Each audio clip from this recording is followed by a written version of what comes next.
Okay, Kyle, let's get into this. And this is a situation. You were just speaking with a client and you were helping them through, what you do on a regular basis is, you help folks, look at their scenarios and develop strategies, plans for the future, for retirement, for wealth creation. And this one, I think, hits home for a lot of folks, especially say high income T4 earners, and thinking about like, what am I doing? Like, what is my actual strategy for RRSP contribution? And is there a better way? And so let's get into it. Let's talk about supercharging your RRSP, kind of the ultimate plan for RRSP contribution. Hit us. Give us a scenario. Yeah, absolutely. So, first and foremost, I think a lot of us, those who are earning under, say, $100,000 per year in income as a T4 employee, the RSP can be helpful as a place for them to put money in a tax efficient way. So they do get some tax back, but really what you're after in those sort of zones is for that money to be growing in a tax-free manner, meaning I can buy and sell assets inside of there and it's going to be tax-free. For some, and what we focus on this show quite a bit, is all about tax efficiency. We're always talking about trying to think and pay attention to these different buckets that are available to us, the RSP being one of them. And for certain individuals, the RSP is like a no-brainer and actually, is really almost limiting, because in this case, we have a client who's earning over $350 in T4 income in this current year. And they are planning to do the same thing over the next couple of years, except there's a nuance for this individual where he's sort of in a guessing game as to what he's going to have to pay, because a lot of his income is through overtime type earnings. So he knows what he'll get flat. His pay removes a certain amount of tax based on that flat amount, which is much, much lower. But then he's working all of these additional hours in order to create quite a big income. And the problem is, with that high income comes a high tax bill. At about $350, he can anticipate to pay over $110,000 in taxes based on where they are. They aren't here in Ontario. They're in another province, but that's still a significant amount of money. And therefore, finding ways for us to really maximize the use of the RRSP in that particular scenario is really important, not just because there's this tax efficiency on the growth of the money, but because it's actually going to put a ton of those tax dollars either back into his pocket, or in his case, he'll not have to actually pull out of his pocket in order to make those payments. Yeah, you got it. And I think this strategy is, let's say, you gave the case where because he's working, say, overtime and say not traditional, say, hours, and almost like bonuses are included in there. Like, this strategy is great for him, but it's also could be great for any, like, let's say you're a solopreneur, let's say you're working in your business, but you're not incorporated, and you're looking to kind of like pad, say, your RRSP, but you're not sure exactly how much you're putting in each year, or at the end of the year or throughout the year. Like, you don't have, let's say, a set schedule.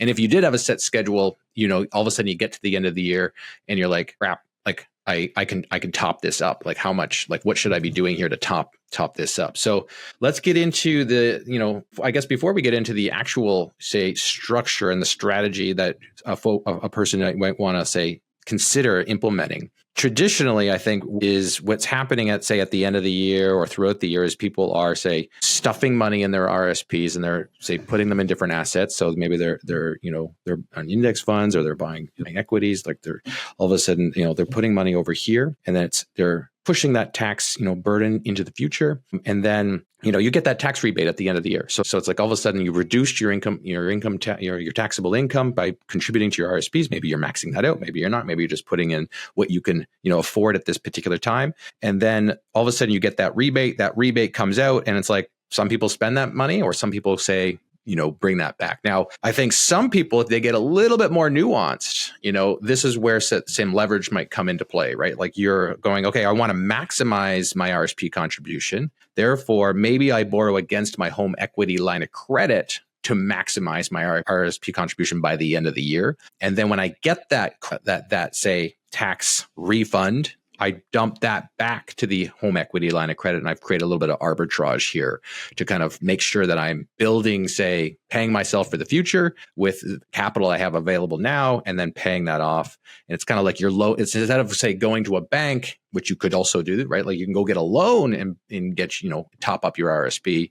You're using, say, your existing capital access to pay yourself for the future. So that's kind of a little bit more, nuance. I think a lot of people are, say, making use of that particular structure, especially if they're like, I'm okay with managing my debt. I'm okay with using my equity to buy assets. That might be where you're at, but that's not the exact strategy we're talking about here. Like we've got a little bit more nuance, a little bit more supercharging here. Let's get into it. Walk us through this. Yeah. Like one of the most, I think, common ways is people take money right out of their checking account and they fund it right in. Those who are on YouTube, they can see a bit of a diagram here. You'll see my artistic skills are not all that great, but hopefully it helps. And, they can take it right out of their account. And this particular individual, that's what they're doing right now. They actually are saving money in a side account and letting that money sort of wait for the end of the year because he knows this big tax bill is coming.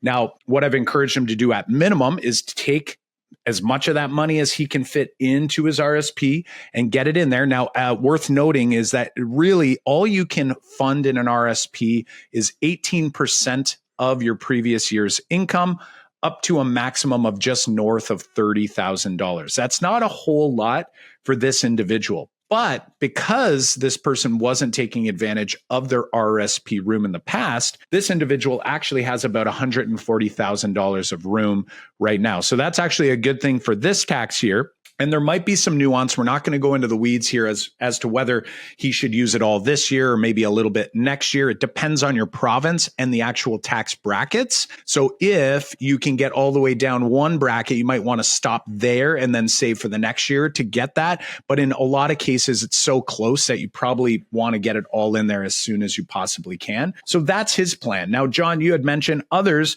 have leaned on, like I'm going to say more like our Smith maneuverers out there have probably thought about this as a good strategy to say, well, listen, if I take money and in his case, like let's say he's got $100,000 of room, doesn't matter if it's 30,000 of room for you or any number, and you were to leverage it out and put it in the RSP because you're in a high tax bracket, right? If you're in a really low tax bracket, this might not be as lucrative. You're still going to save some tax now, but now you've got this home equity line of credit to repay.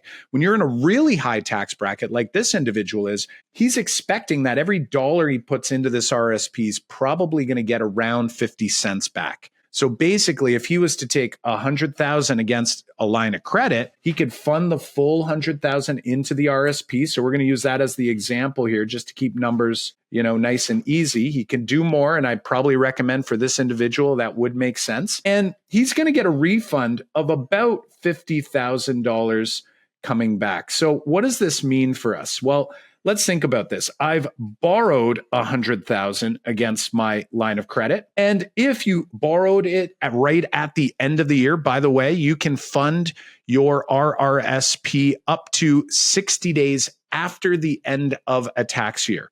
So typically that's going to land you somewhere at the end of February or very beginning of March, depending on the leap years and all that wonderful stuff. So let's say end of February you have. If you do that at the end of February, you've got a couple month window there by the time taxes are due and by the time you get your refund after your taxes are processed for this refund to come back. And when you do get that refund back, if he's borrowing against a home equity line of credit, he's now only owing around $50,000, but yet he has a $100,000 investment inside the RSP. So that probably for most people feels like, well, that feels like a pretty good idea. Like before I did this, I was going to take money and I was going to gift it to the government. So like net worth goes down. What we've done here, and in his case, he's got money in a side account, so he doesn't have to lean on a home equity line of credit in his case. But I want to make this valuable for everyone who maybe doesn't have that scenario, or their T4 job is taking the right amount of tax off every single paycheck. So you've already paid the money to the government. The government's holding your money until you make a move to try to get some of it back through funding this RRSP. That would be one of the cases, right? So for him, he's going, okay, before doing this, I was losing money to tax. And in this particular case, he'd be losing about, say, $50,000. Now he's taken $100,000 to put in his RRSP. He gets $50,000 of it back. And now he owes $50,000 on his line of credit. So ultimately, at the end of the day, he's now net ahead by $50,000. Now, the nuance here is, yes, there is interest on a home equity line of credit. And for our Smith maneuver friends, I cannot write that interest off because we are funding and borrowing to fund a registered account.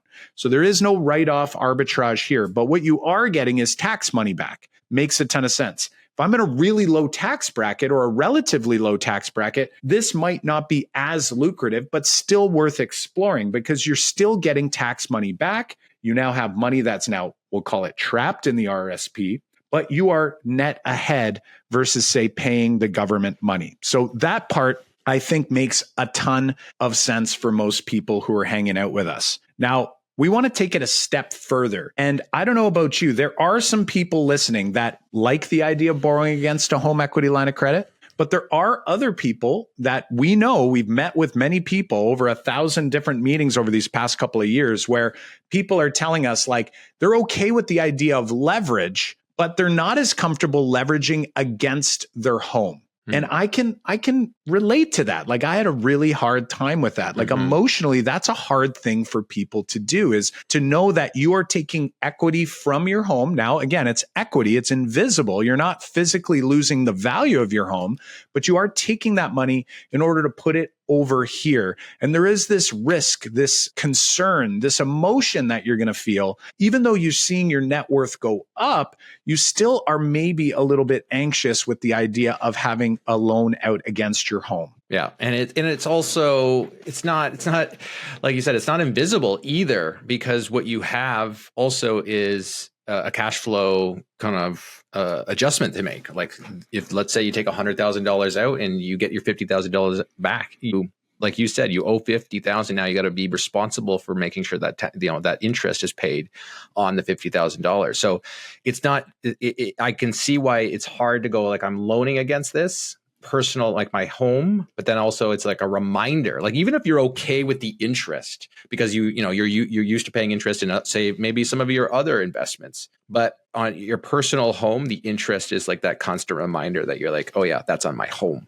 And that's emotionally hard to kind of think about. So you do have to kind of wrap your mind around being like, I'm here, like I'm making this decision for these logical reasons. And we had another episode, I think episode 103, about like thinking about debt and thinking about emotion versus logic. So head on over there and listen to us talk about that, because it's a huge barrier for, say, building wealth is getting around the use of debt and the use of debt in good areas. Yeah, for sure. So I want to kind of build off of that idea and state that, and notice too on these episodes, no idea is perfect for every person, right? These are ideas, they're perspectives, and they're for you to think about so that you can analyze, just like risk tolerance, right? Like we can't tell you that, hey, we like real estate, so everyone should do real estate. There's a lot of parts of real estate that are really crap. So you might like it or you might hate it. The goal is knowing what's available to you and trying to figure out what works best for you. And one strategy that we're working on with this particular individual, because they were also intrigued and interested in the idea of some of the permanent insurance strategies that we've talked about in the past. We've talked about using a emergency fund, like considering a policy an emergency fund instead of, let's say, letting money sit in an account.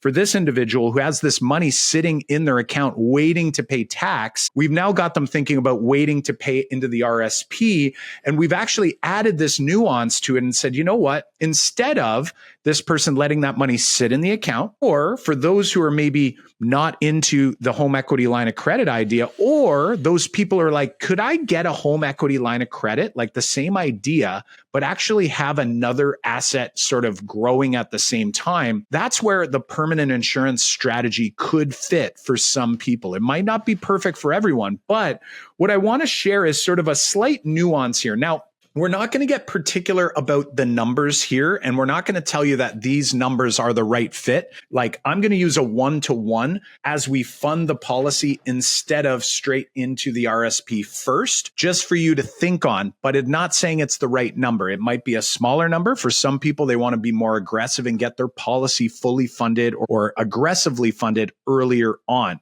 So here, I'm going to use the idea of instead of that 100,000, and our YouTubers here can see this, instead of the 100,000 going straight into the RSP, we're actually going to take a side step here, and we're going to actually take that 100 and we're going to put it into the policy first. And that is going to give us a cash value. It's not going to be exactly 100,000 right up front, but we're going to make sure that we get as much cash value generated through the design of this policy as possible. I'm going to argue you're probably going to be in the $80,000 to $85,000 mark here by the end of year one. So there is a little bit of opportunity cost in this year one. There's a little bit in year two, and then an even less amount in year three. Those first few years, there is a slight opportunity cost to starting this world. Just like there was an opportunity cost when we bought our homes, right? There was, you put this money in, your down payment sort of stuck in the walls, took some time before I was able to get all of these dollars out, right? The market and so forth takes care of that.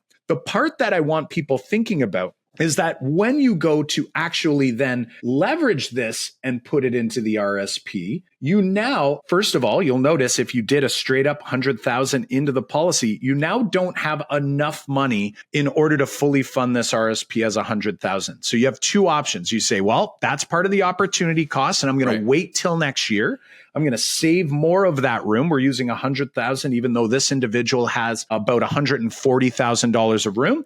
That's one option that you have.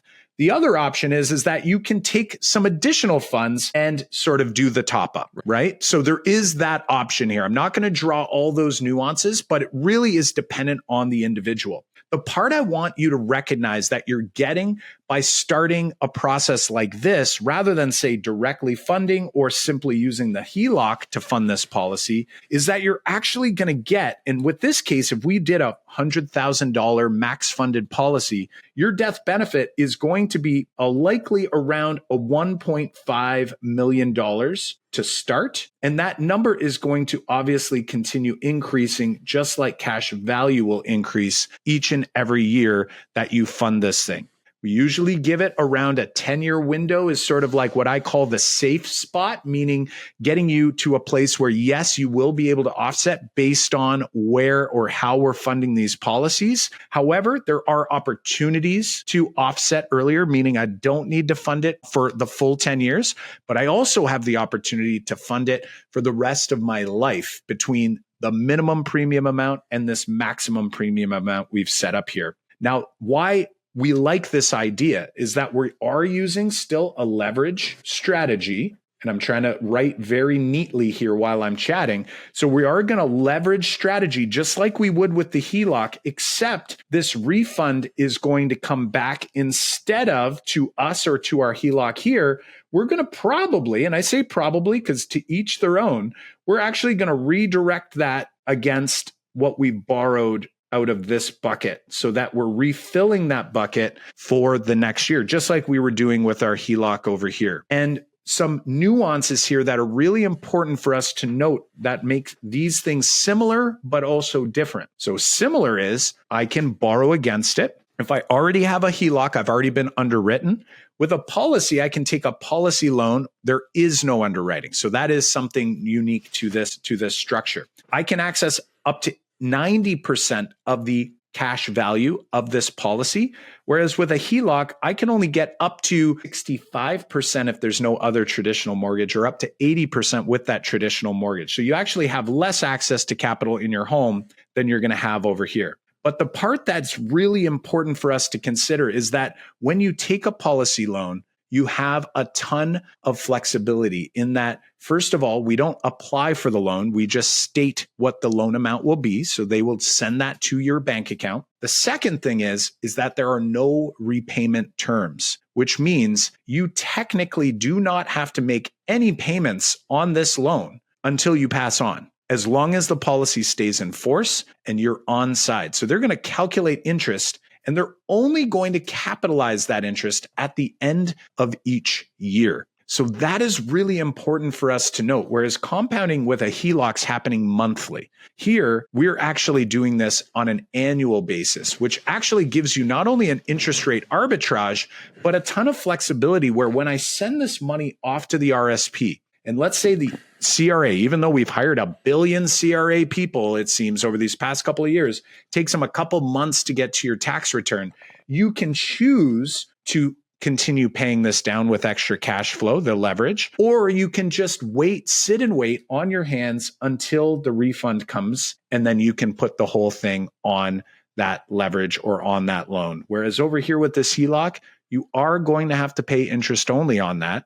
And therefore, you're either borrowing from your home equity line of credit to then repay the interest, which banks technically don't like, but it's possible to do, or it's coming out of your own cash flow until you're able to get this refund back. So there's a lot of flexibility that's offered here, along with this idea that you're now creating essentially a second lifeline of credit, so to speak, that also lowers risk. Because the reality is let's say you don't follow through on the policy, you don't pay your premiums, or you don't ever pay this back, and you keep borrowing against cash value and the loan balance gets too large where the policy has to lapse. You lose the policy. You don't lose a home. You don't lose anything else. It's much less emotional. It is a structure. It is a financial tool that we're going to use intentionally so that we can use leverage in the short term for opportunities. This would be a massive opportunity. And in the longer term, we can use this leverage for tax-free income down the road as we continue to grow this cash value bucket along with the death benefit, which is going to be super handy, not only for your estate, but to wipe out any loan balances when we do move on to that next place. What I love about this as a pass-through structure is not only the flexibility, that you outlined, but the safety component as well, right? Like, is to think like your home's value, even though and I think part of the risk is the mindset most people have about their home is that's my safety net. Mm-hmm. I've been planning on if in Canada, it's part of the retirement plan. Even that's what I was going to say. It's when shit hits the fan, I can fall back on the equity. I could downsize if I need to. It's it's there, and people don't like to touch that because it's built into their retirement plan or they're relying on it. So it's you don't even want to use it as a structure to use, even though you do have it. And it's in a way, if you think about, long term, your home appreciates in value, but you never know what the market's going to do, right? All of a sudden it's it's a downturn year and I need to some things happen and I do need to fall back on the home's value and I need to pull equity from the home, but it's it hurts because all of a sudden it's worth less than you thought it was going to be worth. Whereas in this pass-through structure, in this particular tool, it can't go down in value. It goes up in value every single day by law. It has to go up in value because it has to reach, the cash value has to reach the death benefit by age 100. So it's it's got to keep creeping upwards so that you can get, you're going to get that value, which means you're never, when you look at your cash value, you're never going to go backwards in cash value. So this is nice to rely on as a tool to use to build your wealth. And it's when you look at this, right, this is the supercharging your RRSP, because it's why would you not do this? And is it because you now have to pay, say, the interest? But you don't have to pay the interest if it's not working in your favor right now in terms of cash flow.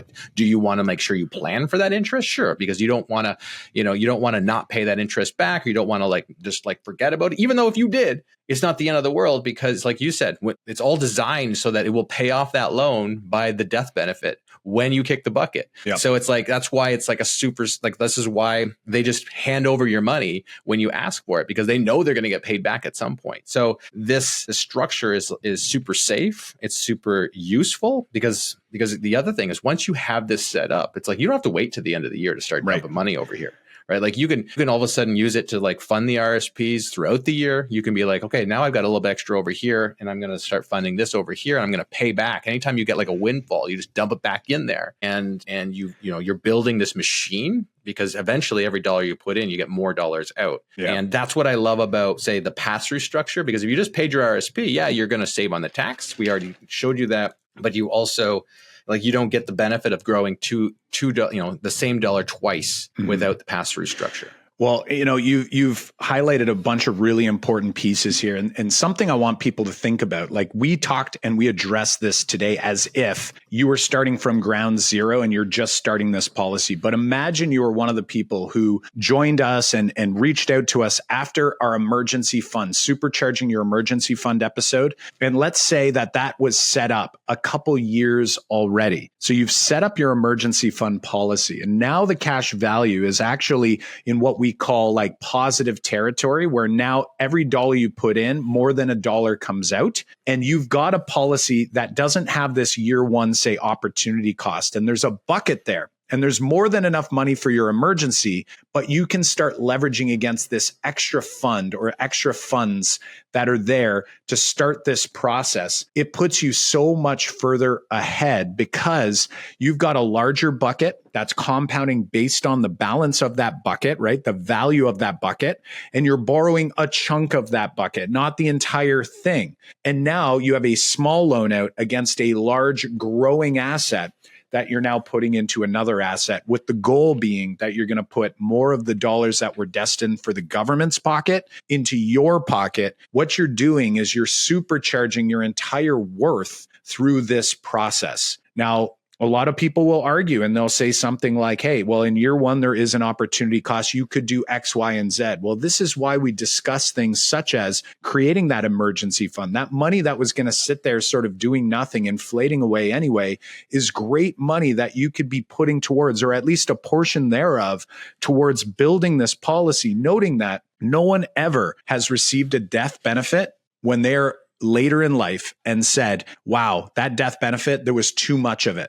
Like, nobody's ever once said it. And no one has ever said, wow, that was the worst financial decision that X, Y, or Z had done, was getting a permanent policy. What typically happens is they go, holy smokes, that was like a great move, because it handles so many things down the road. So it's like, while we don't hyper focus on death benefit, that's not our goal. Like, we are, I'll call it, in our selfish years, John, you and I, like, we're in this mode of like, we want to make sure that we are good for our life, for the rest of our life, with a comfortable lifestyle. We don't want to be in our financial freedom years making less money than we're making now, right? Because we spend most of our days making money, right? I don't want that for myself. But when I design this policy, I'm designing it to help fund my life, my family's life. But I'm also taking into account some of these things down the road, because you know what? Your home, your HELOC, none of these other things are going to help you in that way down the road. It is a nice tax-free asset, having your primary residence,